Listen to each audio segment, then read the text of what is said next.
Everyone, give it up for the next comedian of the evening, Nicolas DelRio. Here is your hat. Oh, thanks, dude. It's okay, leave it on the floor. Let me see if I can Glad you fit finished. this. Okay. You can bring it down. You want to bring it down? How's everyone doing? Yeah. Still moderately okay, I see. I've been doing alright. I almost didn't make it. School has this amazing way of giving you just enough free time to stress about how little free time school actually gives you. But here I am, alive, caffeinated, and hey, I just turned 16 this year. I can see nobody relates to that, obviously. But since I'm 16 now, it's like the world set the game mode to hard, and nobody tells you about it. Yeah, that's the end of that joke. Frankly, it feels like the world's just speeding up without any kind of stopping. When it does, we might not even know though, which is kind of shitty. But you know, stand-up is basically therapy. For strangers who judge me based on how well I punch in my life. And instead of all of you saying, tell me more about your childhood, you're just sitting there like, God, this guy is annoying. And you're objectively right. And therapy is just paying someone to be your friend, but there's no punchline to my joke. So instead of them laughing at my dumb jokes, they nod and scribble notes worriedly, like they're planning a stand-up bit about my therapy experience. And since the therapy is so expensive, I started reading daily motivational quotes as a placeholder. Either type, keep your face towards the sunshine and shadows will always fall behind you, or I exist as I am and that is enough, or my favorite, shoot for the moon, and even if you miss, you'll be dead in the vacuum of space in under 3 minutes. Omar. But hey, win-win.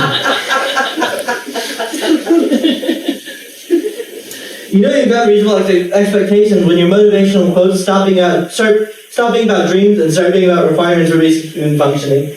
Like I used to think, one day I'll achieve perfection. Now I think, one day I'll achieve 8 hours of sleep.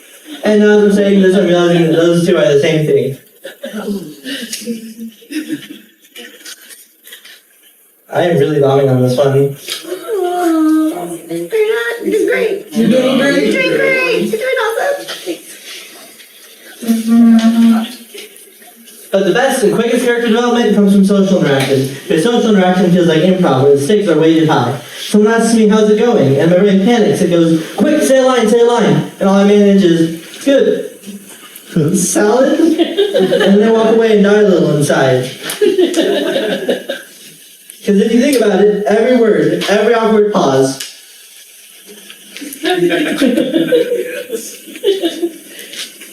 it's still a part of the performance. The show doesn't stop even when it feels like I do.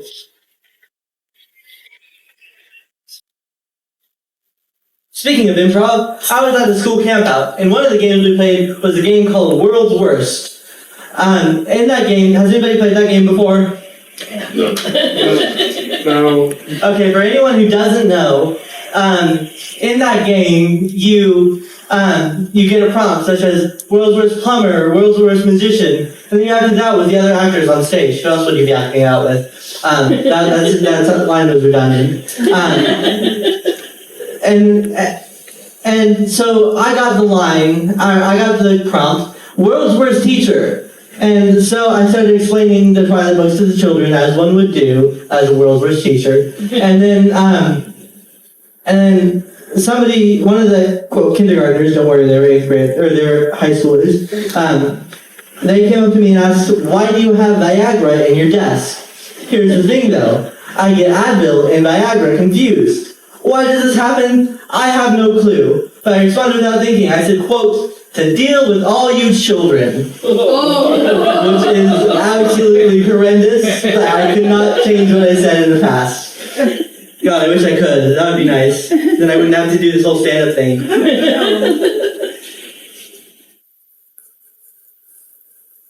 I was, on a completely unrelated note, okay, Jesus Christ, I'm stuttering on my words here. I was with a friend in the car one day, and we went off what he described as the shortest off-ramp ever. And he said, quote, "Well, what were the designers of the city thinking? The thing is, this is California. Everyone's a hippie. And this is Grass Valley. Everyone's on weed all the time. Anything made here is a mistake. And I can promise you this because I was born here. So I am a man in Grass Valley.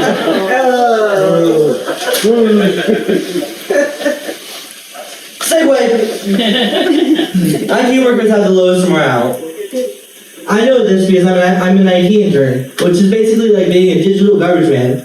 My job is to sift through the idiocy of people both old and young.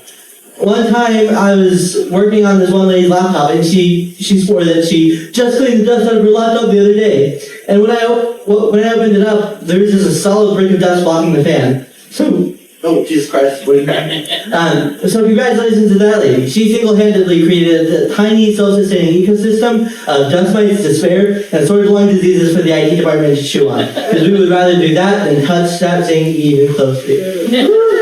Better to ensure your death than to just risk it. Yeah. IT work has taught me more than any quote ever could. Like, life is fragile. I didn't learn that from Gandhi. I learned that from watching a freshman drop his Chromebook like it was the world's crappiest bouncy ball.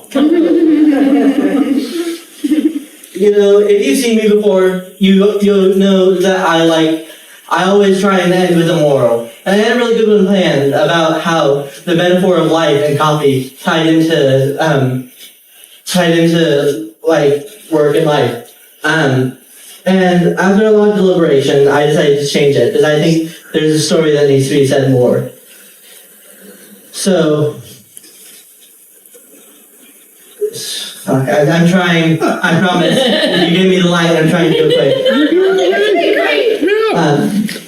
So, 1 month ago or 2 months ago, I was in a really manipulative relationship, and it ended pretty badly.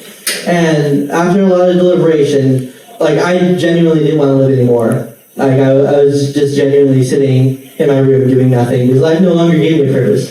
But after a lot of thinking, I realized that life never gives you a purpose. You have to make your own in life. Like, you can't just, like, life will never give you a purpose. You just have to come up with your own. So that's what I did. I wrote more jokes, drank more coffee, and eventually got this show scheduled. So tonight, in front of all you amazing people and Gloria, I realized that my producer is up here on stage. Yes. So, thank you guys for coming out. This was amazing. Let's give it back over to Nick.